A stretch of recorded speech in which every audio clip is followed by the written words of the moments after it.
Recuerda que puedes escuchar este audio horas antes de su estreno y sin publicidad suscribiéndote en cesarvidal.tv.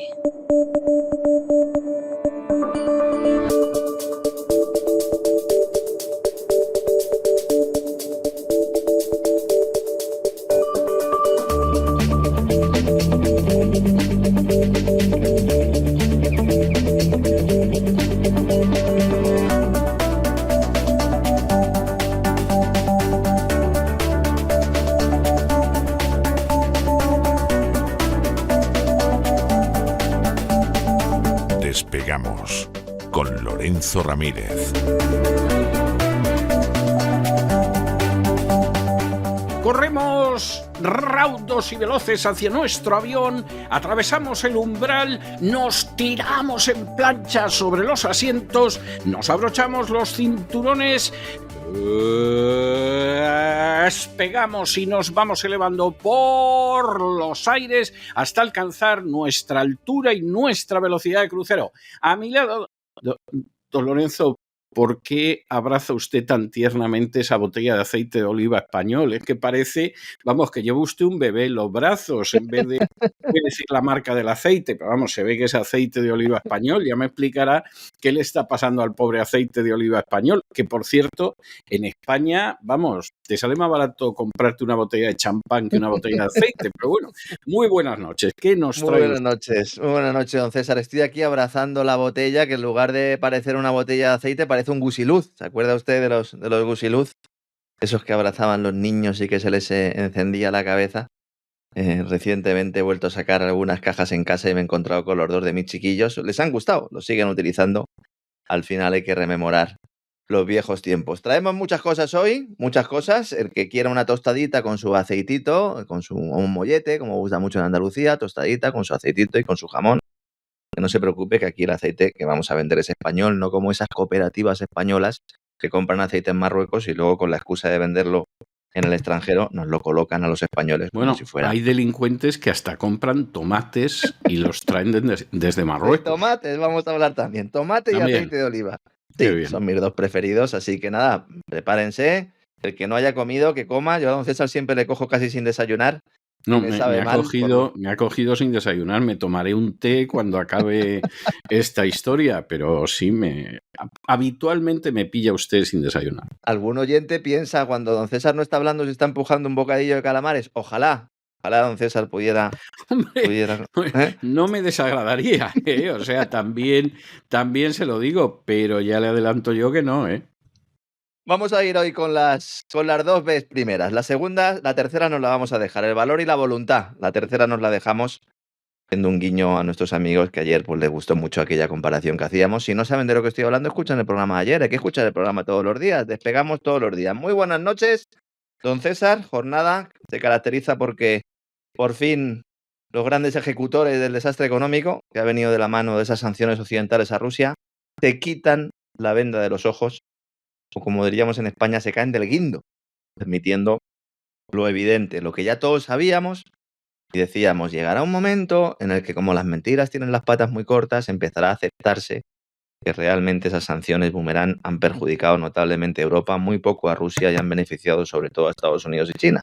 Esa es la realidad, y por otro lado, no nos vamos a engañar, tampoco Biden pretendía otra cosa, pretendía saquear a Europa en beneficio de los Estados Unidos para suplir los agujeros de su pésima política, y a Europa que le frían un paraguas. Yo me estoy acordando, porque claro, es tremendo, pero usted sabe, don Lorenzo, que el tiempo siempre nos da la razón. A veces tarda 2 o 3 años en darnos la razón, pero nos la da. Igual que nos la ha dado con el Nord Stream 2 y con tantas cosas, con las vacunas, en fin, con infinidad de historias, pues yo recuerdo los que decían que Rusia se iba a desplomar en 2 o 3 meses por las sanciones económicas. Y alguno de los que lo decía era economista. Te planteaba muy incluso filo británico, pero economista. Esa destrucción económica conllevaría a que Putin saldría del gobierno y que además los que llegarían al gobierno serían mucho más proclives a sentarse con la OTAN que el propio Putin, lo cual implica un absoluto desconocimiento de lo que es no solo la economía, sino la política y el parlamento ruso. Y lo hemos escuchado, y por activa y por pasiva. Y se utilizaba ese argumento, que es falaz y que se ha demostrado falaz, y que hoy en día muchos think tanks, sobre todo norteamericanos, bueno, de corte anglo en general, empiezan también a darse cuenta. Esa idea que decían, no, vamos a hacer una cosa, vamos a promover el mercado en China. Este mercado, promoviendo ese mercado, poco a poco la gente va a querer una democracia, y al final vamos a conseguir tener una democracia bajo la batuta del nuevo orden o del orden globalista, esa malentendida globalización diseñada por Londres y por Washington. Y se dieron de bruces con la realidad.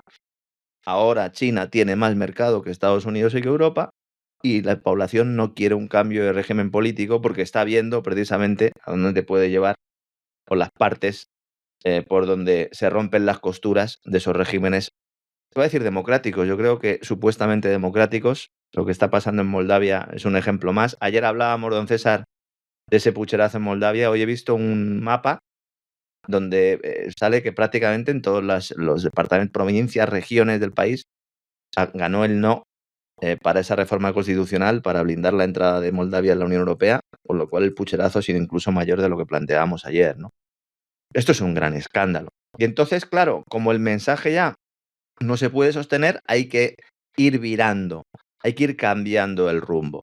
Esta mañana la agencia financiera Bloomberg señalaba en un reportaje muy significativo, como sorprendiéndose, que es que el Kremlin tiene más aliados que nunca. Efectivamente. Fíjense cómo se produce esta información, ¿no? Era la que estaba abriendo la edición web de Bloomberg, su versión gratuita. Bueno, luego cuando entras en el artículo es de pago, ¿no? Pero tú podías entrar y ver las diferentes noticias. A toda página, a toda pantalla, en este caso, un artículo abría la edición web y ya por título, Putin recibe a los líderes de los BRICS en Rusia desafiando los intentos de Occidente de aislarle. Es un titular que no debió gustar a las altas esferas de la OTAN y del Departamento de Estado norteamericano, porque enseguida, sospecho que tras la correspondiente llamada, fue modificado por otro titular, mucho más aséptico, quería decir lo mismo, pero mucho más aséptico, que era Rusia recibe a los líderes de los BRICS, señal de que Putin no está aislado. Sí, es como funcionan los grandes medios. Está un poco suavizado. Sí, está un poco suavizado. Tampoco es que puedas ocultar la realidad, porque la realidad es la que es, ¿no? Pero está un poco suavizado. Sobre todo cuando además no se modifica la URL, la dirección web de ese artículo, con lo cual se mantiene ahí el titular original, ¿no? Para todo aquel que lo quiera ver y quiera comprobar cómo se hacen eso ya es el estas remate. cosas, ¿no? Se intenta destacar una división que existe en el seno de los BRICS. Esta división existe. Ayer estuvimos explicando cómo en esta cumbre que empieza hoy van a tener que articularse determinados mecanismos de gobernanza, sobre todo de lo que va a ser esa cúpula de los BRICS y cómo se van a tomar las diferentes decisiones. También dijimos que el sábado haremos un programa especial con todo ello. Es verdad que hay diferentes sensibilidades, diferentes formas de entender esa relación con Occidente. India es el país que menos quiere desconectarse. China tampoco, ojo. China es un propietario de buena parte de dólares de Estados Unidos, tiene mucha deuda de Estados Unidos, sigue haciendo muchos negocios con Estados Unidos, con países que utilizan el dólar. En este sentido, no hay una intención de China de desdolarizarse, por lo menos en el corto plazo, y en el caso de India es evidente que no, porque es un país bisagra. Es un país que están utilizando otros muchos países, que mientras ponen sanciones occidentales a Rusia, luego hacen negocios con India, y India a su vez hace los negocios con Rusia, con lo cual, en el caso de los hidrocarburos es evidente, hemos contado que la India se ha convertido en la mayor gasolinera del mundo, ¿no? Bueno, y además India, que tiene una tradición histórica, por decirlo así, de una cercanía enorme en la época de la Unión Soviética con la Unión Soviética y en la época de Rusia con Rusia. De hecho, la partición de la India, sabemos en estos momentos que se debe al hecho de que Gran Bretaña no quería que hubiera una cuasi frontera con la Unión Soviética. Es decir, ¿cuál es la manera para evitar que la India no esté todavía más cerca de la Unión Soviética de lo que quiere estar Nehru y otros dirigentes indios de la independencia? Partimos el país. Y de hecho la partición de Pakistán y todo lo demás, y esto se sabe ahora ya sin ningún género de dudas, es una jugada británica, aparte para fastidiar a la India, para evitar la cercanía con la entonces Unión Soviética. Yo he tenido una experiencia muy curiosa viajando por India y preguntando a los indios su opinión sobre las potencias mundiales. Entonces, por ejemplo, de Gran Bretaña no quieren ni hablar. O sea, esa es una parte de su historia que prefieren correr un tupido velo, ni siquiera hablan mal de los ingleses. O sea, ni hablar de ellos. Cuando tú les preguntas por Estados Unidos, te dicen, es un país muy poderoso que tiene grandes inventos. Es decir, no se les ocurre decir es la cabeza del mundo libre, es el defensor de la democracia, etcétera, etcétera. No, Estados Unidos es un país muy poderoso que además inventan cosas que en fin, están bien. Cuando les preguntas por Rusia, dicen son nuestros amigos. Lo cual es muy significativo del papel que juega India. Claro, a India le interesa muchísimo mantener buenas relaciones con un país muy poderoso que realiza grandes inventos. Pero no son sus amigos. Los amigos son los rusos. Y a partir de aquí, pues saque cada cual sus conclusiones y que a nadie le sorprenda que cuando se dictaron las sanciones contra Rusia, por supuesto India dijera que les fueran esperando sentados. Y luego está en esa cuestión fronteriza que también comentaba usted, esa relación con China, que además de forma, yo creo, desde un punto de vista de la opinión pública, yo creo que muy acertado, justo prácticamente antes de comenzar la cumbre, China e India han anunciado que han llegado a un acuerdo sobre el patrullaje de la denominada línea de control real de la frontera entre ambos países, 4 años después de que se produjera uno de los peores enfrentamientos entre estas potencias vecinas, que las han tenido tiesas en los últimos 45 o 50 años en muchas ocasiones, y ha sido una manera como de decir, oiga, nosotros iniciamos un tiempo nuevo, iniciamos una nueva etapa, vamos a celebrar de alguna manera un acto, un acuerdo que constate esa nueva alianza, y a partir de ahí, bueno, pues resolvemos nuestras diferencias. Es verdad que hay división, insisto, pero esto yo no creo que sea algo negativo, como planteaba también la agencia Bloomberg esta mañana. Planteaba que los miembros de los BRICS están divididos sobre los esfuerzos para ir reduciendo esa dependencia del dólar como moneda de reserva mundial y al mismo tiempo sobre la conveniencia de continuar la expansión del grupo. No todos tienen muy claro que haya que expandirse sin edie. En el caso de Rusia, lo comentábamos ayer, el ministro de Asuntos Exteriores ha dejado muy claro que hay que ir poco a poco, y con el tema del dólar, el problema fundamental es que no se está entendiendo lo que es el nuevo sistema de pagos BRICS. El nuevo sistema de pagos BRICS no es excluyente. No prohíbe a los países BRICS operar con dólares. No prohíbe a los países BRICS tener negocios con países que no sean BRICS o incluso que sean BRICS y no utilizar el dólar. Eso queda a la voluntad de cada uno de los gobiernos de los países. Yo comprendo que para todos los europeos y los estadounidenses que estamos tan acostumbrados al ordena y mando desde Bruselas, desde Washington, de determinadas instituciones y organismos, no comprendemos que pueda haber organizaciones supranacionales o multilaterales, en este caso, que aunque dependan de unos grandes, como pueden ser en este caso China e India, pues evidentemente se deje margen a los diferentes estados para que tomen sus propias decisiones. De lo que se trata es de crear incentivos para que tú pues, te inclines por un lado de la balanza, ¿no? Se puede hacer de dos formas, con el palo o con la zanahoria. Aquí se plantea la zanahoria, mientras que la OTAN lo que ha planteado hasta ahora es el palo, ¿no? Entonces yo creo que esto no se está entendiendo muy bien. Hay muchos periodistas en el ámbito geopolítico que no entienden bien la economía y están haciendo análisis en grandes medios yo creo que bastante errados, y por eso, bueno, pues intento siempre aquí arrojar algo de luz, y el sábado también ampliaremos un poco todo esto. Rusia sí quiere un sistema de pagos desdolarizado por evidentes intereses. Rusia no tiene deuda pública de Estados Unidos, no tiene dólares de Estados Unidos. Es considerado el enemigo a batir por parte de Estados Unidos y por esa cúpula de la OTAN, y por lo tanto ha tenido que desdolarizarse a la fuerza, porque además sus propios bancos han sido expulsados del sistema de pagos eurodólar, que es el SWIFT. Sin embargo, China considera que el proyecto ruso es quizás demasiado ambicioso. Entonces, ¿se van a quedar en un terreno de nadie? No, se llegará a algún tipo de acuerdo. India está más cerca de China en esto que Rusia. Bueno, en todo caso es debate, y todo lo que sea debate es importante. Hay mucha gente que a lo mejor dice, bueno, pero esto de los BRICS realmente es tan importante. O sea, los 9 miembros que hay ahora mismo, FETEN, antes de iniciar el proceso de nuevas adhesiones, son 1/4 parte de la economía mundial y el 45% de la población mundial.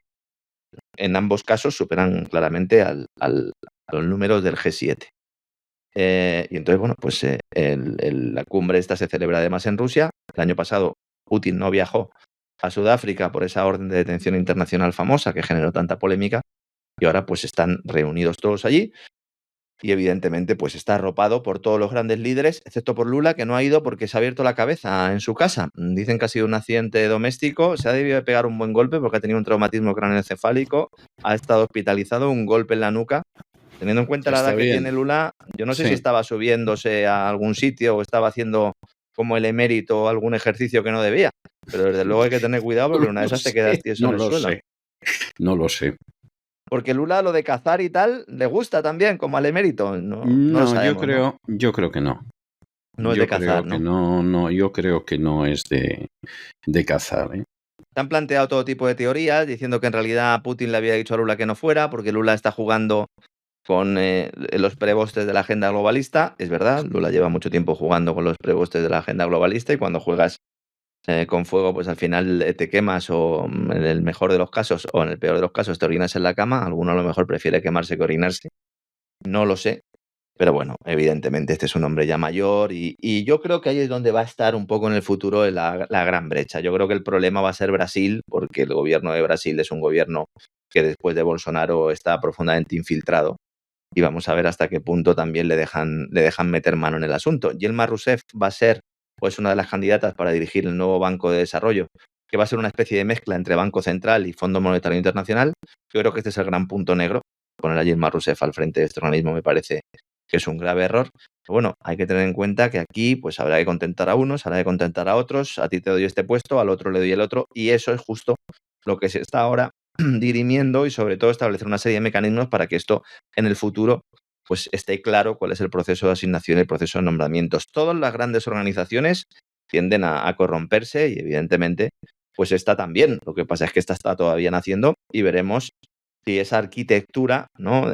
Que se elabora durante estos días y durante los próximos meses y durante los próximos años, pues si no evita, por lo menos reduce la posibilidad de esa corruptela o de esa centralización, que al final la corrupción siempre va de la mano a la centralización, con lo cual si se permite a los diferentes gobiernos nacionales seguir teniendo mando en plaza y seguir teniendo voz y voto, pues es más difícil, ¿no? Que uno de ellos se arrogue toda la capacidad para repartir lo que entre, ¿no? Y otro que se quita la venda de los ojos, además de la gran prensa estadounidense, la europea poco a poco también, otro que se cae del guindo, como decimos en España, es el canciller de Alemania, Olaf Scholz. Yo la verdad he tenido que ir a la fuente original en alemán porque no me creía, digo, no puede ser que este hombre ahora esté admitiendo lo que admite. Admite que las sanciones occidentales y la ruptura de la alianza energética con Rusia son las claves del desplome económico del país. Muy bien, Olaf. Muy bien, ¿eh? Bien, le ha costado reconocerlo, ¿eh? Más de 2 años. Más de 2 años. No hay nada como la cercanía de unas elecciones, ¿verdad? Empezar a ver así la urna a lo lejos. La urna, que viene la urna, que viene la urna. Y los políticos dicen, oiga, pues igual, esto que decía yo no era así. Igual comienzo a admitir determinada verdad que hasta ahora no solo habías negado, Olaf, sino que habías sido cómplice en ocultar. Porque estos mismos que ahora se caen del guindo son responsables precisamente de esas sanciones. O sea, Olaf no puede hablar como Yolanda Díaz cuando hace oposición al gobierno dentro del gobierno, que dice, oiga, es usted vicepresidenta del gobierno. Tercera, pero es usted vicepresidenta del gobierno. Yolanda Díaz es el caso paradigmático porque sale a la calle a manifestarse contra el gobierno del que ella es vicepresidenta. Lo cual no me digan que no es absolutamente maravilloso, ¿no? Pero en este caso, Olaf parece que está viendo los toros desde la barrera. Diga, usted con Macron, Janet Yellen, con Chrystia Freeland, con Mario Draghi, son los que imponen las sanciones. Usted es el que hace la vista gorda cuando le vuelan Nord Stream en la misma puerta de su casa. Un gasoducto que era de usted y de los rusos. Esto también, hay mucha desinformación al respecto. Estoy harto de leer artículos en medios, bueno, que tampoco hacen propaganda excesiva, pero que consideran que Nord Stream era un gasoducto ruso. No, señor. Nord Stream era un gasoducto germano-ruso. Es más, era germano-austriaco-ruso. Y con empresas de Reino Unido. Bien implicadas. El canciller dice ahora que ante el desastre económico evidente, lo que ya admite sin ningún tipo de cortapisas, dice que quiere reducir los impuestos sobre la explotación de la red eléctrica para ayudar a las empresas que se encuentran cada vez más en dificultades. Nótese que cuando hablan estos de empresas siempre hablan de las grandes, a las pequeñas que les den morcilla, en este caso que les den un Frankfurt. Y a las medianas incluso. Sí. ¿Cuál es el problema aquí? que el país se enfrenta a una crisis presupuestaria. Con unas cuentas públicas para el año que viene, es posible que no vean la luz, porque de cara a las elecciones del próximo año, los partidos del gobierno semáforo, la coalición de supuestos verdes, supuestos socialdemócratas y supuestos liberales, está haciendo aguas por todos los sitios. Sí, además hace usted muy bien en calificarlos de supuestos porque son supuestos en todo lo que usted ha dicho. Esa no es la pura verdad, Claro. o sea, es así. O sea, dice, no es que son socialdemócratas, no señor. Es que son liberales, tampoco. ¿Son Tampoco. verdes? No señor. No. No señor. No son ninguna de las tres cosas, ¿no? Curioso, porque respecto al tema del precio de la electricidad, Scholz hace un año decía que de ninguna de las maneras se iba a subvencionar la electricidad a las grandes empresas. Porque aparte de no ser necesario, decía él, en ningún momento se iba a abrir un agujero en las cuentas públicas alemanas para financiar la electricidad. Desde entonces las grandes empresas han ido quejándose progresivamente. Aquí hemos traído algunas declaraciones de los líderes de las grandes automovilísticas, químicas, etcétera, etcétera. Hace unas semanas, unos días, el The Economist, la revista británica, titulaba en un artículo Alemania de mal en peor. ¿Recuerdan cuando a principios de este año salían algunos datos y algunos medios económicos decían Alemania resucita, Alemania vuelve a recuperarse? Sí, Algunos decía el milagro sí. alemán, ¿verdad? Sí. El milagro alemán, y decíamos aquí, no señores, estas cifras están manipuladas. Evidentemente estaban manipuladas. Hoy, el propio canciller, esto fue ayer, pues hoy ha intervenido en un discurso ante la Confederación Alemana de Patronales. Algo así como la COE, para los españoles que no se entiendan, ¿no? Lo que pasa es que allí las patronales se financian con sus cuotas, igual que los sindicatos, no como aquí, que COE, Comisiones Obreras y UGT se financian con el sudor del de enfrente, de los que trabajamos, ¿no? Entonces ahí, compareciendo, ha pedido a las principales corporaciones que aunque se están hundiendo, que aunque están viendo cómo sus cifras de pedidos se van reduciendo, cómo sus exportaciones se van viendo afectadas no solo por la crisis de costes, sino también por la crisis de demanda externa, que por favor les ha rogado que contraten a más personal y paguen salarios más altos para que la economía alemana no se vaya al garete. ¿Así estamos, Olaf? Rogando a las grandes empresas que contraten más personal. Claro, este hombre ha dicho, dice, vamos a ver. Tú me dirás cómo lo van a hacer, además. Claro. O sea, que eso es mucho más fácil de decir que de hacer, ¿no? Este hombre estaba desayunando por la mañana, ya debió empezar a pensar. A ver, en el COVID, ¿nosotros qué hicimos? Cogimos el dinero del Banco Central Europeo y empezamos a meter euros a expuertas a todas las grandes empresas alemanas. De hecho, le dijimos a los franceses que si podíamos meter en un cajón las reglas fiscales y que si podíamos también meter en un cajón toda la normativa de ayudas públicas, mientras se critica a los chinos por hacer eso. 6 de cada 10 euros de ayudas públicas en el COVID fueron a parar a empresas alemanas. 6 de cada 10. Y el Banco Central Europeo comprando también deuda. Años y años de tipos de interés negativos de la deuda pública alemana que le ha permitido realmente tener una situación fiscal bastante boyante. Y este hombre debió pensar, bueno, pues ahora que me devuelvan lo que les he dado. Es que no te enteras, Olaf. No te enteras. Esas grandes corporaciones caerán siempre y cuando los grandes fondos de inversión, que son tus jefes y que no son alemanes, quieran. Y cuando esas empresas estén a precio de derribo, los grandes fondos las comprarán. O utilizarán otras empresas alemanas, pero participadas por fondos americanos, para comprarlas. ¿Y el dinero de dónde saldrá? Del bolsillo de los contribuyentes, Olaf. Estoy convencido, y ya llevo unos añitos y he hablado con muchos de estos líderes, sobre todo después, ¿no? Porque cuando están en el cargo es muy difícil acceder a ellos. En realidad es que no tienen ni idea. No tienen ni pajolera idea de cómo funcionan las cosas. ¿Cómo vas a basar tu senda de crecimiento, como dice él, en que contraten a más gente? Dice, la economía está estancada, ha dicho en el discurso. Fíjese que ya no es nos estamos recuperando, sino estamos estancados. Pero el mal humor está haciendo el resto, ha dicho. Tenemos que salir juntos de esta mala situación. Esto me ha recordado mucho a lo de arrimar el hombro, ¿no? Alemania, 2024, segundo año consecutivo de caída de la producción. Segundo año en recesión. Sector manufacturero hundido por el aumento de los precios de la energía, fundamentalmente por esa ruptura de la alianza energética con Rusia. Y luego, desde el punto de vista de la demanda externa por las dinámicas provenientes de China. Porque se nos está diciendo, China se desacelera, China ya no está pujando, China ya no compra bienes, entre otros no compra bienes a Alemania y por lo tanto las exportaciones alemanas que dependían mucho de China están viendo afectadas. Esto es un análisis muy torticero y profundamente falaz. La evolución de la demanda mundial está produciendo en los últimos tiempos. En el caso de Alemania y China, hay que enfocarlo desde otro punto de vista. En la década del año 2010, hasta el 2020, el crecimiento de China y de Alemania era complementario. El crecimiento del sector exterior. Estamos hablando de dos potencias exportadoras. China exportador y Alemania exportadora. Alemania vendía coches, productos químicos y maquinaria a China. Y a su vez le compraba bienes de consumo, insumos intermedios, fundamentalmente pues, suministros para las empresas, componentes electrónicos, etcétera, etcétera. Y ahora China es capaz de producir por sí misma gran parte de lo que antes le compraba a los alemanes. Este es el gran cambio. Es más, no solo es capaz de producirlo, sino que es de más calidad y más barato que lo que hacen los alemanes. Y esto es de lo que no se habla. Hay muchos sectores, muchos rangos de actividad, donde China es un serio rival para los mercados de exportación alemanes. Ejemplo, el caso de los automóviles. Es el más paradigmático, pero hay muchos otros. Lo llevan claro los alemanes, ¿eh? Yo no quiero darle un disgusto a nadie, pero lo llevan claro los alemanes. Por eso cuando entra Scholz al despacho de Biden, como cuando de pequeños nos operábamos las vegetaciones, ¿verdad? Con la toalla en el brazo y 2 lagrimillas porque ya sabes que te va a doler.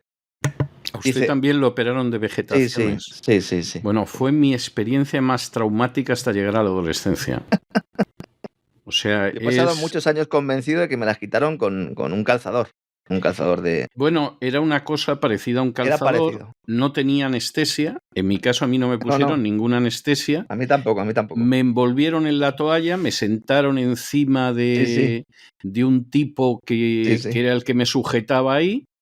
Y me metieron en la boca eso y me sacaron en 2 o 3 tirones las vegetaciones. Es algo... A un cubo de plástico en una bolsa de basura. Exactamente. O sea, es una de esas cosas que dices verdaderamente... Yo lo de la generación de cristal, les haces esto y vamos, salen de ahí a tirarse al mar y a suicidarse. O sea, ahora habría que hacerlo, pero con la mascarilla puesta igual. Sí, a lo mejor. Sí, te meterían también la mascarilla, ¿no? No, pero parece mentira. Fíjese, ha salido y es de estas cosas que además tienen mucho que ver con el editorial. A mí se me ha quedado grabado, ¿eh? Y era muy pequeño cuando me lo hicieron, ¿eh? Se me quedó grabado. Sobre todo yo recuerdo la fila, todos esperando, escuchando los gritos del que estaba dentro. Con lo cual ya sabías que aquello muy agradable no iba a ser. Yo me había mentalizado. De que no era nada, tiraban y bueno, como si te quitaran un pelito de la cabeza o algo así. Me había yo mentalizado, ¿eh? Luego yo ya descubrí que aquello no era de esa manera y que era muy doloroso y lo recuerdo, pero claro, es que nosotros hemos crecido con intervenciones sin anestesia. Sí. O sea, es una Creo cosa que luego que me hemos invitaron vivido. a un helado. Pero fíjese, de eso ya no me acuerdo tanto. Yo no tuve helado, estoy convencido. Es más, no sé quién me dijo que efectivamente iba a tomar luego helados, porque a los que operaban de anginas, que no fue mi caso, a mí no me operaron de anginas, pero los que operaban de anginas les daban un helado. Y yo decía, bueno, pues mira, doble beneficio, ¿no? Y ya me avisaron que eran los de anginas, que los de vegetaciones helado no tenían. A mí no me dieron ningún helado. O sea, yo aguanté pues creo que ahí. Le engañaron 2 veces a usted. Me temo que sí, y desde luego lo aguanté como un legionario. Entonces, claro, es de estas cosas que recuerdas muchos episodios de la infancia y muchas circunstancias, y dices, bueno, ahora se le crearía al niño un trauma que, en fin, se convertiría Dios sabe en qué, porque claro, sería algo terrible, ¿no? Y nosotros lo aguantábamos como la cosa más normal del mundo, porque por otro lado tampoco teníamos otra posibilidad. No había más, ¿no? Íbamos ahí en fila al cadalso, cada uno con su toallita en el brazo. Es que nunca me voy a olvidar de aquella imagen.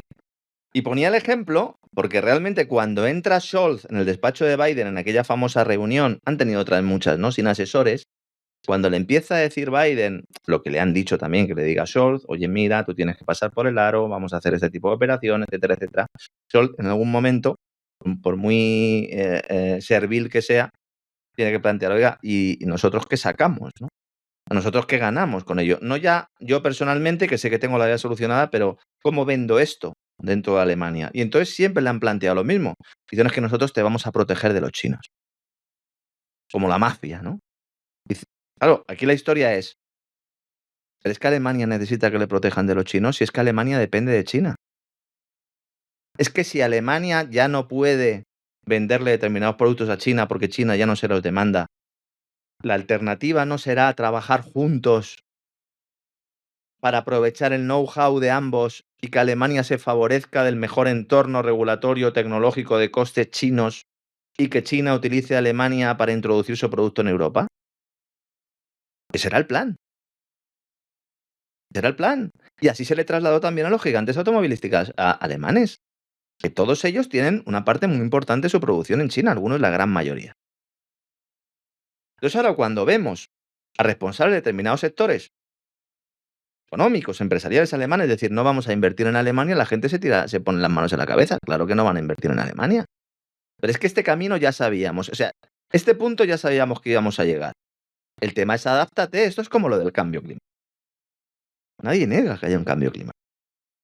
Ahora, si tú te pones a analizar solo una cuestión, que además, evidentemente, tiene mucha contestación, hemos hablado aquí en muchas ocasiones, ¿no? El tema de la influencia real, ¿no? Del hombre, de carácter antropogénico, si te centras solo en el CO2, te centras solo en esa idea, quieres limitar ese CO2, haces política con ello y no planteas entornos de adaptación para lo que viene después, cuando se produzca el escenario, aparte de la propaganda no vas a tener nada, vas a tener, no sé, una bolsa en lugar de llena de dinero, llena de papeles de periódico, o vas a tener un castillo de naipes que en cuanto abras la ventana sale volando. Y eso es lo que sucede. Lo normal sería que hubiera empresas chinas en Alemania y empresas alemanas chinas, pero chinas directamente. En baterías, en automóviles, sector químico, empresas de aerogeneradores y de fotovoltaicas europeas con capital chino y con insumos chinos. Entonces, veríamos cómo nos beneficiamos también de este proceso. Ahora, cuando ya somos dependientes de China, porque no hemos querido hacer ese trabajo y cuando algunos países lo han querido hacer, se les ha dado un bofetón en la boca, pues ¿qué haces? Miren, el ejemplo de los chips es muy evidente también. Hemos tenido noticias en los últimos días.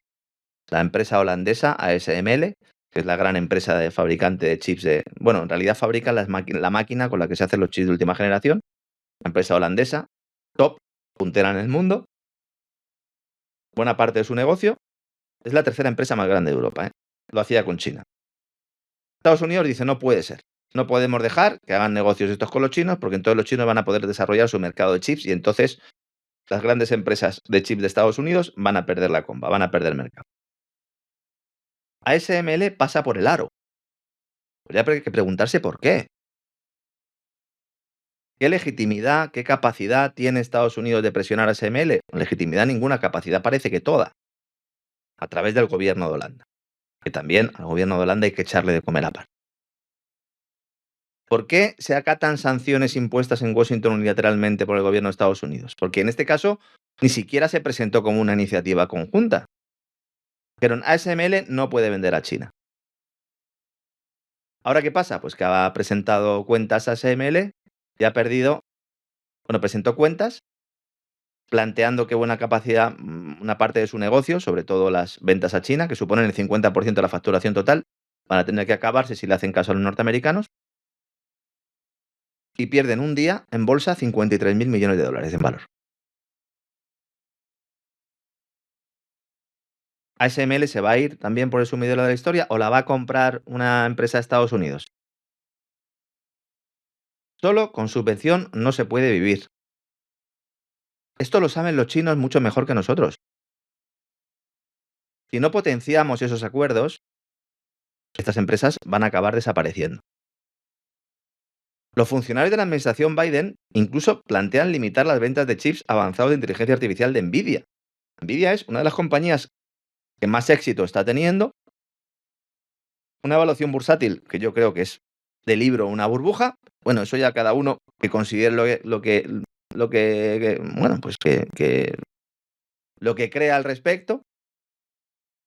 Pero ahora, funcionarios de la administración Biden han comunicado a la agencia Bloomberg también, en un reportaje que salió hace unos días, que van a establecer un límite a la licencia de exportación para determinados países en interés de la seguridad nacional.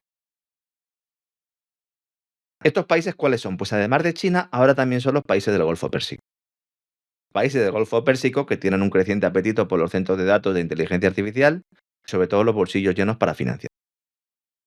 ¿Vas a limitar la capacidad de Nvidia para poder hacer negocio en un sitio que está repleto de dólares, de petrodólares además, y que puede servir pues para que estos países del Golfo, teniendo inversiones de Estados Unidos, teniendo tecnología, de Estados Unidos, aunque sea inversión propia, puedan tener empresas trabajando, empresas occidentales en unos países del Golfo que cada vez se acercan más a los BRICS? ¿No sería una manera inteligente de actuación geopolítica y económica de decir, no, ir allí a los países del Golfo a hacer negocio?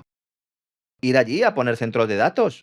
Así podrán estar Amazon, podrán estar Google, podrán estar Meta, podrán estar Apple y podrán estar todos. Dicen, pues no, allí no vayáis. Totalmente. Esta es una batalla, y lo digo con profundo dolor, porque yo soy ciudadano americano, pero esta es una batalla que tiene muchas posibilidades de perder Estados Unidos precisamente por cómo la está librando. Y sería una inmensa desgracia, pero efectivamente es así. Y ya la Unión Europea ni le cuento. O sea, ya la Unión Europea ni hablemos, ¿eh? Ya ni hablemos. La Unión Europea está perdida porque no tiene esa infraestructura empresarial, esas corporaciones que pueden hacer ese trabajo. Que al final es lo que está haciendo China. Dice, no, si yo no voy, yo te mando a mis empresas. ¿Tú quieres que yo te ponga aquí el Internet? ¿Quieres que te haga esta infraestructura? ¿Quieres que te gestione este puerto? ¿Quieres? Pues mira, si quieres además, resulta que yo tengo estos socios y estos te van a comprar, a estos les puedes vender. Pero es que de eso se ha tratado el desarrollo. La civilización es civilización por eso. Y plantear, no, es que nosotros prohibimos que nuestras empresas vendan a estos. Bueno, entonces, ¿quién se está excluyendo? Te estás excluyendo tú solo. Luego, ¿se quitarán también la venda de los ojos en el futuro? Pues no lo sé. En el caso de Holanda tenía ASML y parece que se la quieren cargar. En el caso de Alemania tiene una industria química, una industria automovilística, parece que se la quieren cargar. ¿Y Francia? Porque de Francia no habla nadie, pero lo de Francia es también de aurora boreal. El déficit de Francia este año se va al 6% del Producto Interior Bruto. El doble de lo que marcan las reglas fiscales. Tienen que hacer un ajuste, sacar dinero debajo de las piedras, 60.000 millones de euros el año que viene, dinero que no tienen. Hay serios interrogantes, no ya sobre el Estado, sino sobre la gestión de las finanzas públicas francesas. Hay muchas voces en territorio galo que están ya planteando, esto me recuerda mucho a España, que están manipuladas las cifras fiscales y que el agujero es muchísimo mayor, que falta mucho dinero en la caja. La Comisión de Finanzas de la Asamblea Nacional, del Parlamento, estudia transformarse en una comisión de investigación. Es decir, pasarían de intentar auditar o intentar determinar cuáles son los objetivos fiscales del país a investigar por dónde se está yendo el dinero porque no está llegando a los servicios públicos como han prometido. Nadie sabe cómo se ha podido producir semejante desvío. Hay una crisis de confianza creciente en las instituciones financieras estatales francesas. La credibilidad del gobierno está por los suelos, entre otras cosas, porque es que no han dejado gobernar al que ganó las elecciones. Macron, el gran derrotado, sigue estando ahí al frente del cortijo. Le han planteado que impulsara algunas medidas de ahorro, sobre todo en lo relativo a las pensiones, pero ya sabemos que por temor a repercusiones electorales, aquello se quedó en agua de borrajas. Hay tensiones en el seno del gobierno, que como no, los partidos no han logrado una mayoría suficiente, también hay una pelea. No dejan gobernar al candidato de Le Pen, al que le va a estallar todo, seguro, en su momento, ¿no? Al partido de Le Pen.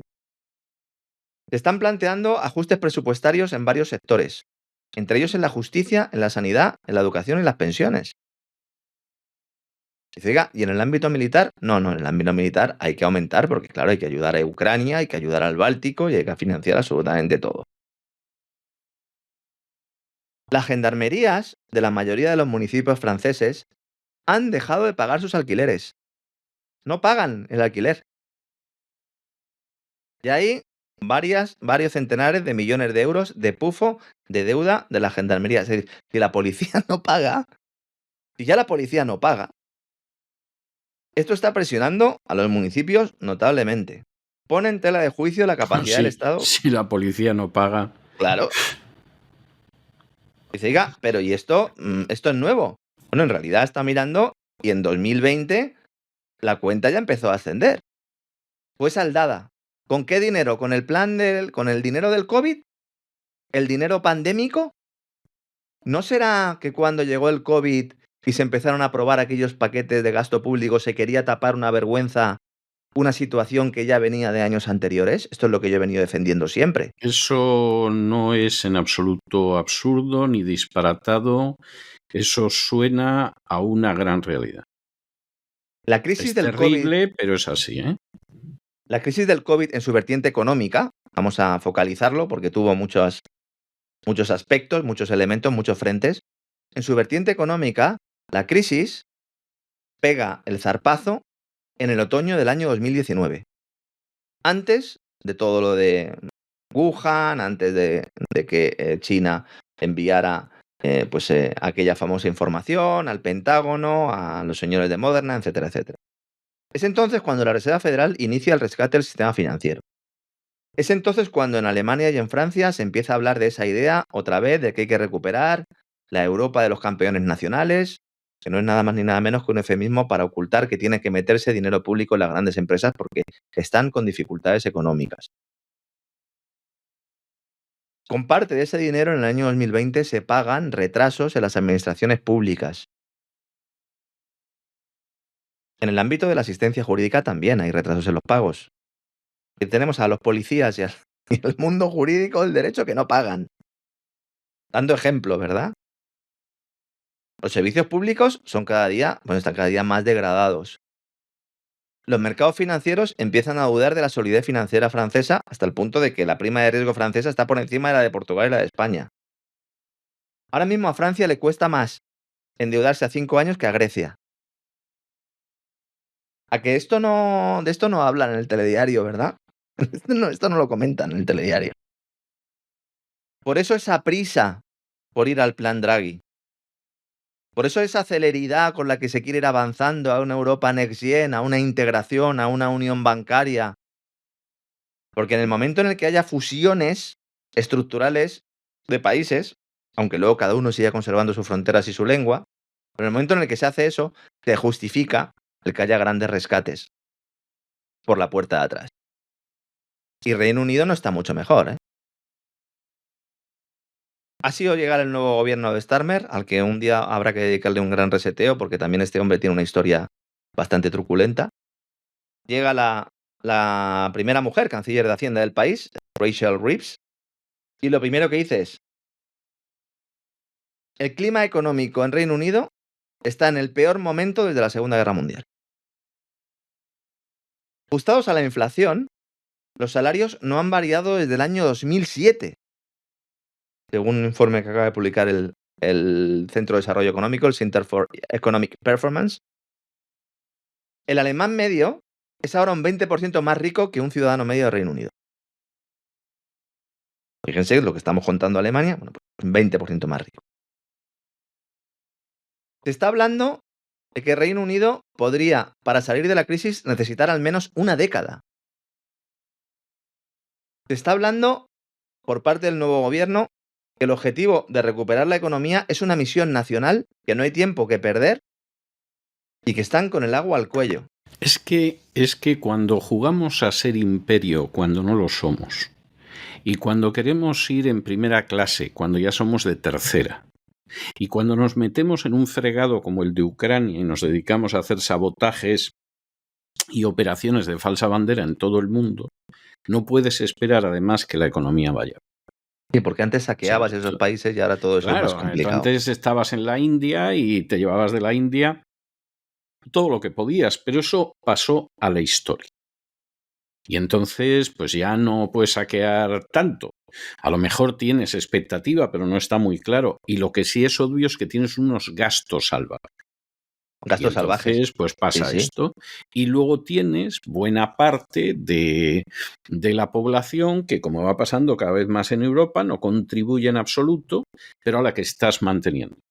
Hace un par de días, fue el domingo, estaba hablando con un amigo de muchos años y le pregunto por su hija mayor y me dice, vive en Gran Bretaña, consiguió la ciudadanía antes del Brexit, dice, y la mantiene el Estado. Y yo, pues mira, me parece estupendo, ¿no? Y esa es otra estoy cuestión, convencido de que no es un caso excepcional, pero no puedes dedicarte luego a jugar al imperio. Está culpando, en buena medida, el análisis facilón que se hace y falaz. Esto es por el Brexit. No, señor. El Brexit era una oportunidad para Reino Unido. El Brexit era una oportunidad porque salía de ese corsé europeo, podía utilizar evidentemente sus acuerdos con Estados Unidos para utilizar la potencia de Estados Unidos y para poder hacer negocios con muchos países, y luego también podía haber llegado a algún tipo de acuerdo con la Unión Europea. Se nos ha estado vendiendo esa idea del Brexit como elemento y no es ese. El principal problema que tiene, o tiene dos, Reino Unido, uno, lo que acaba de mencionar usted, el tema del gasto. La deuda ya supera el 100% del Producto Interior Bruto por primera vez desde el año 1962. Que se dice pronto, ¿eh? Recordemos aquella economía que cogió en su momento Thatcher y tal, y las medidas que luego adoptó, muy similares también a las de Reagan y también con sus claroscuros. A lo mejor también un día dedicamos un gran reseteo a estas dos figuras que yo creo que se lo merecen, cesarvidal.tv. Y el segundo gran problema es la productividad. Equipar a los trabajadores para que produzcan más bienes cada hora, que eso es al final la productividad, es clave para expandir la economía y elevar el nivel de vida. Y en Reino Unido esto no se ha hecho. No se ha hecho. El trabajador estadounidense promedio el año pasado produjo un 23% más que su homólogo británico. La productividad en Estados Unidos es un 23% superior. En el 2007 la diferencia era de la mitad. Es decir, que esta diferencia se ha duplicado desde el año 2007. Los trabajadores franceses superan a los británicos en productividad.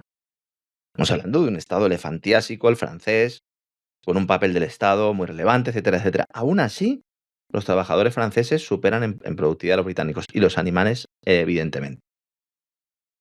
Y luego, la inestabilidad gubernamental. Desde el año 2010, Gran Bretaña ha tenido 5 primeros ministros, 7 cancilleres, 9 ministros de políticas de empresa e innumerables planes económicos a largo plazo, que no han sido a largo plazo porque los han ido variando según entraban los nuevos gobiernos. Cuando ganó Starmer, decían, cuidado, porque los mercados se pueden tomar la victoria de Starmer como una afrenta. Lo primero que ha hecho Starmer ha sido sentarse y decir, no os preocupéis, voy a desregular todo lo que pueda regular y los grandes fondos se van a llevar su tajada. Ahora, a cambio, los grandes fondos, van a tener que financiar el sistema, esa plutocracia. Y ahora hay un debate en Reino Unido importante, porque los BlackRock y compañía con presencia en Reino Unido y el resto de grandes fondos de Reino Unido y los grandes bancos de inversión están viendo que el gobierno les va a obligar a comprar acciones de empresas y de infraestructuras británicas como parte de sus planes para revitalizar la economía del Reino Unido. Una medida que podría obligarles a comprar activos de menor calidad a precios poco atractivos, que es básicamente lo que hace el Banco Central Europeo.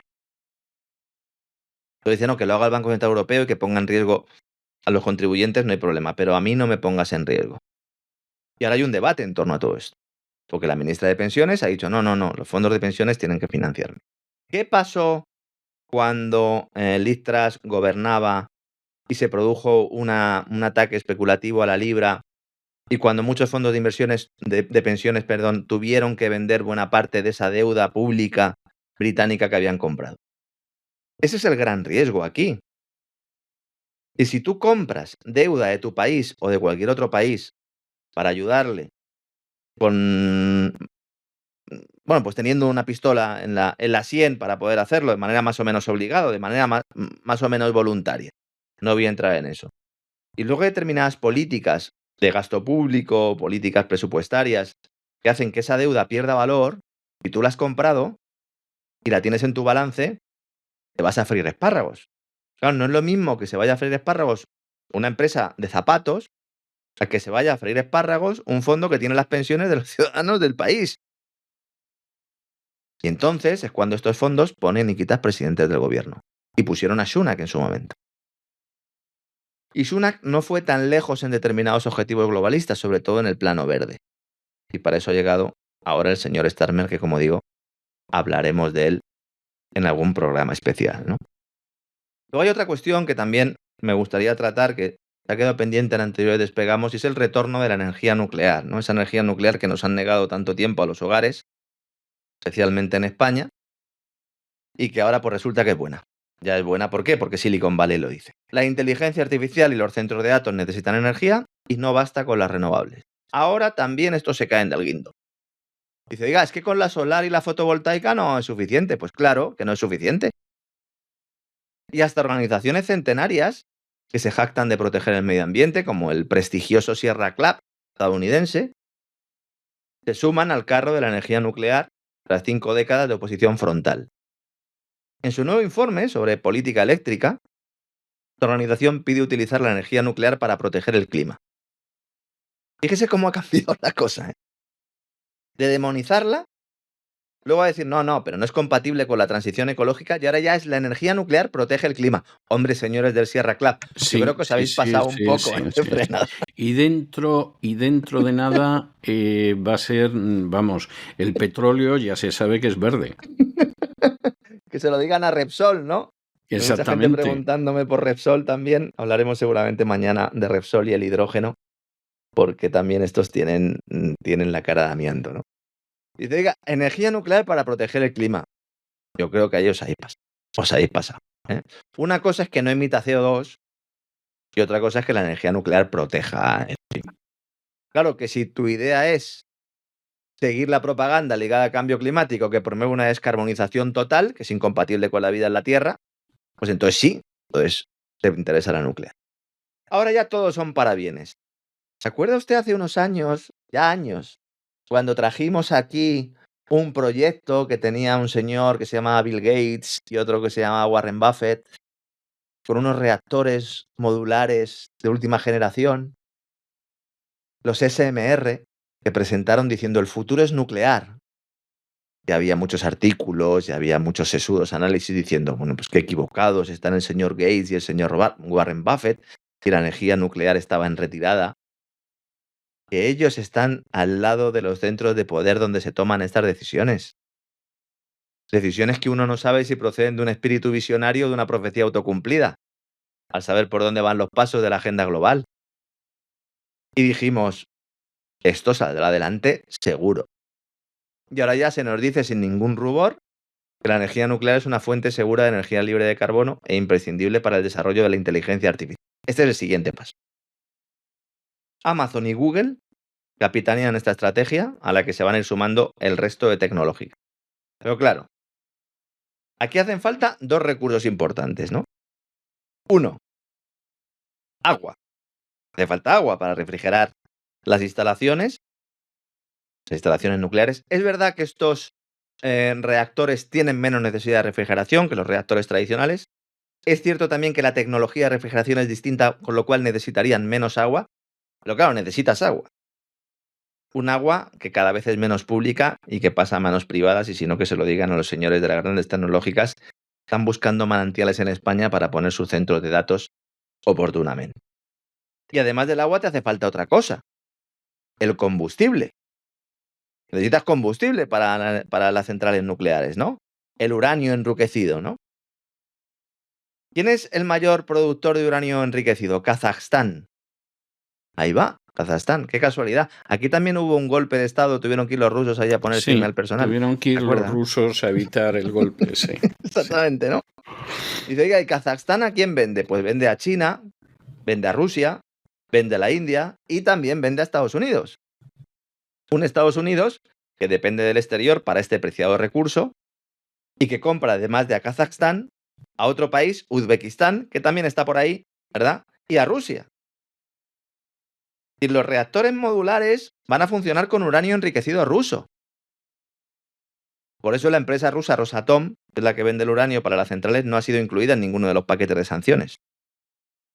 Lo cual muestra pues esa hipocresía, ¿no? De la que hablamos siempre. Dice, no, yo quiero cortar lazos con Rusia, pero el uranio me lo puedes vender, por favor. ¿Quién es el otro gran proveedor de uranio para Estados Unidos? Canadá, país al que tiene pues bastante atado, ¿no? Esto sí lo tienen atados, ¿no? En la actualidad, las empresas de energía nuclear, dígame, es el Estado 51 de la Unión. En economía se enseña una cosa que se llama el efecto Canadá, y es cuando existe una sumisión tan absoluta de la economía y está tan integrada en otro país que es como si fuera el país. Es lo que pasa en Canadá, ¿no? Y luego tiene un sistema de sanidad pública copiado del británico, que hasta hace relativamente poco era bastante decente, mucho mejor que el español, y tiene un parlamento en vez de un sistema de separación de poderes puro, etcétera. Pero la verdad es que lo de Canadá es algo tremendo, o sea, es un apéndice de los Estados Unidos. Bueno, hasta el punto de que el documento de sanciones, como explicamos aquí en su momento, sanciones occidentales a Rusia, lo hacen Draghi y Chrystia Freeland, la que realmente está gobernando Canadá, porque Justin Trudeau es un muñeco. Es Chrystia Freeland, la chica que creció a los pechos de Soros y que estuvo también trabajando en The Economist y que, bueno, pues tiene ascendencia ucraniana, para no... Y que es la que congeló las cuentas corrientes de los camioneros y de sus familiares cuando se manifestaron. Como no podía ser menos, ¿no? Entonces, en el tema nuclear, ahora mismo las empresas de energía nuclear consumen unas 82.000 toneladas de uranio al año aproximadamente. Pero el nivel de extracción anual es de unas 57.000. Es decir, hay un déficit importante. Si se van a hacer nuevos reactores, China también va a apostar por la energía nuclear. Hay un resurgimiento de esta forma de energía, pues evidentemente va a hacer falta más uranio. Para compensar este desajuste entre oferta y demanda, se están usando reservas y suministros secundarios, como los de las ojivas nucleares. Así que cuidado con basar toda la estrategia de la inteligencia artificial en la energía nuclear, porque en Silicon Valley no hay mucho uranio, que digamos. Y en Europa el relato también cambia con una recién nombrada comisaria europea, Teresa Rivera. En España rechazaba de plano ampliar la vida de las centrales nucleares, a pesar de que generan el 20% de la electricidad y que garantizan que no haya apagones. Ya ha sido llegar a Bruselas y, como esperábamos aquí y anticipamos, lo primero que ha hecho Rivera es estrenarse con un programa para acudir a la negociación climática en Azerbaiyán el próximo mes, que defiende la energía nuclear, como quiere Francia. Una Francia que a su vez consigue su uranio de Níger, prácticamente el 100%, país en el que cuando su gobierno se aleja de los intereses de la Unión Europea y de la OTAN, pues sufre oleada de terrorismo yihadista, como quien no quiere la cosa, ¿verdad? Que casualmente además acaba beneficiando intereses galos, ¿no? ¿Qué le dicen a los del ISIS? Oye, ir ahí a poner bombas y tal y a matar gente, que el uranio de Níger tiene que seguir llegando a Francia, ¿no? Y dice el ISIS, claro, por supuesto. Estaba pidiendo... Es que no deja de ser gracioso, aunque sea tan grave, ¿no? ¿Qué hace el ISIS pidiéndole a Hamás o pidiéndole a Hezbollah que detenga la ofensiva en Israel? ¿Te justo al revés? Exactamente. Y además, sabiendo de quién depende ISIS, lo tiene facilísimo. O sea, lo tiene chupado, que diría aquel. De verdad que es que si la realidad nos la pusieran así en un libro y tal, no nos la creeríamos. Yo estoy convencido de que no nos la creeríamos. No nos la creeríamos. Y vamos a por mi botellita de aceite, que la tengo aquí. Le he traído otra para usted. Me siento ingeneroso. Hombre, pues se lo agradezco, porque yo aquí el aceite que compro suele ser el sirio. O sea, yo aquí compro aceite sirio, en fin, alguna cosa. Procuro no comprar el italiano. No, aquí todavía no ha llegado. Es posible que usted, si en algún momento compra una botella de aceite español, aceite de oliva español, allí sea aceite de oliva marroquí lo que está comprando. No me diga. Sí, porque hay cooperativas en España, han estado investigadas desde hace mucho tiempo, Luis Planas, el ministro de Agricultura, no ha querido hacer nada, que lo que hacen es comprar el aceite en Marruecos y luego está prohibido vender ese aceite marroquí como si fuera español en España, pero se puede vender en Estados Unidos. Madre mía. Y este es el negocio. Marruecos, Borrell, Planas, aceite de oliva. Esto sí que es un cuadrado tremendo. Se marcha Borrell. Y en uno de sus últimos actos, como representante exterior de la Unión Europea, lo comentamos aquí, dice: ahora uno de los objetivos de la Unión Europea debe ser reforzar el pacto de Bruselas con Marruecos.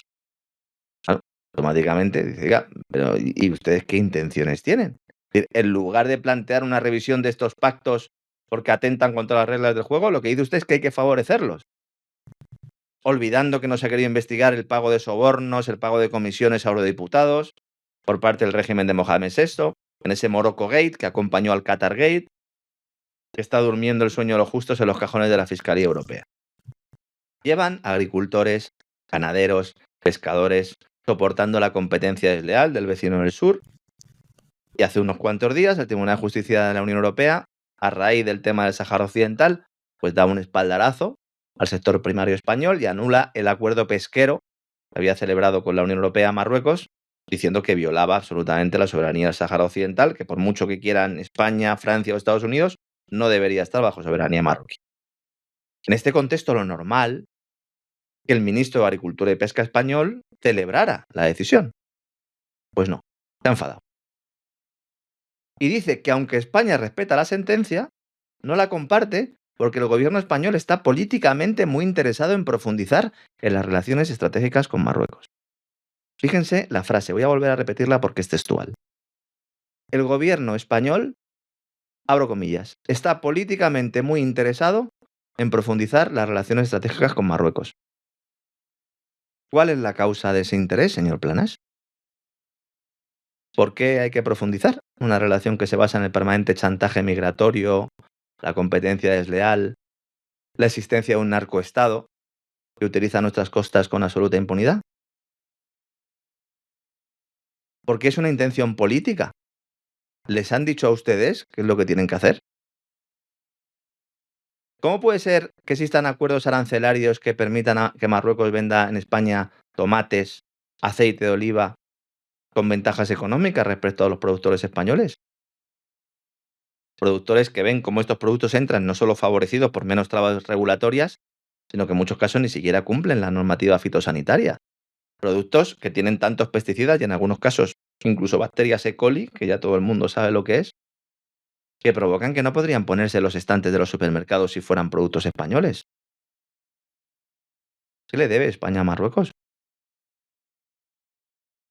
¿En virtud de qué órdenes está España tomando sus decisiones con Marruecos? Y luego la figura del ministro de Agricultura, ¿no? En su momento también, cuando se produjeron las revueltas, bueno, revueltas no, las manifestaciones, porque aquello fue muy light, ¿no? De los agricultores planteando al gobierno que tenía que luchar contra esa normativa europea mal llamada restauración de la naturaleza, que tenía que luchar contra esos principios de la Agenda 2030 que pretenden acabar con el campo europeo y particularmente con el español. Y entonces se sentaron las organizaciones con Luis Planas y Luis Planas decía que les entendía, que bueno, que al final con dinero se solucionaba todo, dinero de los demás. Analicen el currículum de Luis Planas. Este señor fue eurodiputado durante muchos años, perteneciendo de forma también muy significativa a la Comisión de Asuntos Exteriores y a la Comisión de Asuntos Institucionales. Fue miembro de la Delegación para la Relación con el Congreso de los Estados Unidos. Aquí tenemos a otro otanista. Ahora que se habla tanto de injerencia extranjera, aquí tenemos a otro agente anglo, en el Ministerio de Agricultura, Pesca y Alimentación español. Este señor, en el año 1990, fue miembro fundador del Transatlantic Policy Network, otro think tank, otra organización proatlantista. ¿Por qué está tan de moda hablar de injerencia extranjera? ¿Por qué nadie se pregunta para quién trabaja el señor Planas? Hombre, sabemos para quién no trabaja. No trabaja para defender los intereses de agricultores, ganaderos y pescadores españoles, eso seguro.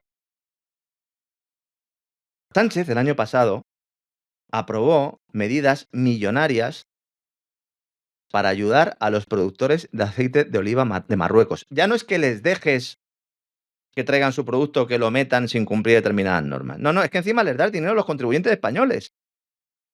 Diga, pero ¿es que el olivo español no tiene ya suficientes problemas? Una crisis en buena medida de recolección, problemas burocráticos, costes, a más no poder. Toda esa inflación que al final se ha traducido en que cada vez hay menos margen por parte de los productores de aceite. Ahora vienen los de los paneles fotovoltaicos y los de los aerogeneradores a expropiar directamente territorios, a quitar olivos. El aceite de oliva, producto paradigmático. Si antes hablábamos de los chips y de la empresa holandesa, uno de nuestros valores añadidos, uno de nuestros productos de estrella, es el aceite de oliva.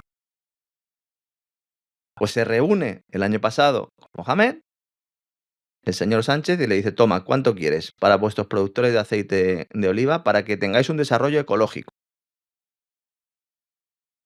No se nos decía que parte de este dinero iba a acabar en bolsillos de empresas españolas, que son esas que hacen el truquillo que le comentaba antes, entonces.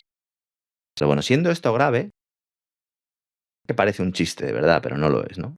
Sale ahora Marruecos y dice que su sector olivarero no puede aguantar más y que pide ayuda urgente para su crisis del aceite de oliva. ¿Quieren que le rescatemos? Oiga, pero ¿no está usted metiendo el producto aquí? ¿No se ha convertido usted en un elemento de competencia absoluta desleal?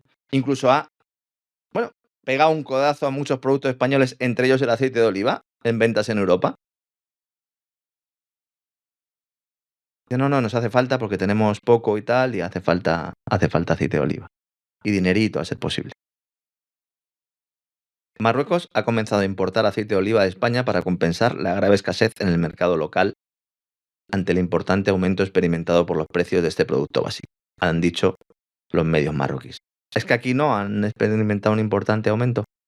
¿A qué precio se está vendiendo esto a Marruecos? ¿Se está vendiendo a precio de mercado? Pues muy mal, habría que meter una prima del 10, del 20 o del 30%. Hay muchas cooperativas que están importando aceite español después, dicen los medios marroquíes, de obtener las licencias necesarias de las autoridades competentes. Esto es lo que está ocurriendo con el aceite de oliva, esto es lo que está ocurriendo con los tomates. Y en lugar de plantear un debate serio, aunque luego no vayan a cumplir sus promesas, diciendo, oiga, igual hay que limitar un poco esta capacidad de Marruecos. No, en lugar de ello, Bruselas y el ministro español dicen, no, hay que potenciarlo más, porque políticamente estamos muy interesados. Bueno, pues a ver si nos explican en qué consiste ese interés político, a ver si tienen algo que ver con las últimas decisiones en materia internacional, a ver si tienen algo que ver también con ese cierre del gasoducto del Magreb y de esa crisis con Argelia, a ver si tiene algo que ver también con ese nuevo mundo Next Gen en el cual el gas argelino pasará por Italia y llegará a Alemania, y aquí veremos si Argelia nos vende o no nos vende, a ver si tiene que ver también con el desarrollo de ciertos sectores renovables en los cuales están participando empresarios españoles bastante afines a Begoña Gómez, a ver si tiene algo que ver con el 11M, a ver si tiene algo que ver con la nueva política de la OTAN en el norte de África, que nos lo expliquen, ¿no? Que nos lo expliquen, aunque lamentablemente, como acabo de mencionar, pues hay algunos elementos, algunos indicadores que nos explican muy bien lo que está ocurriendo, don César. Y esto sí que es injerencia extranjera, ¿eh? Esto sí que es injerencia extranjera.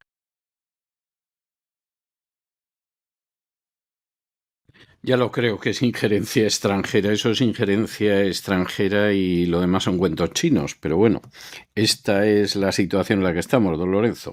Que sigan haciendo listas negras, que sigan poniendo a algunos en la diana, que sigan haciendo programas de televisión para intentar promover cazas de brujas, que al final la verdad sale a la luz. No les está saliendo bien. Les está saliendo muy mal porque les está saliendo muy mal, efectivamente. La distancia entre el relato y la realidad es tan amplia que es muy difícil poder vender el mensaje. Porque si la distancia es poca, pues puedes de forma torticera manipularlo, siempre habrá quien engañes. Ahora, aparte de los 4 que ven televisión tradicional, eso no cuela ya, don César. No cuela y se está viendo en las elecciones de Moldavia, las elecciones de Alemania, y se verá en otros procesos electorales en los próximos meses. Nos dirán que han sido los rusos los culpables de que en esos países se vote mal, seguramente. Qué capacidad tiene el Kremlin de manipulación, ¿eh? Sí. Increíble, ¿eh? Es increíble. Unos hachas. Es algo tremendo. Es así, es algo increíble, vamos, realmente increíble.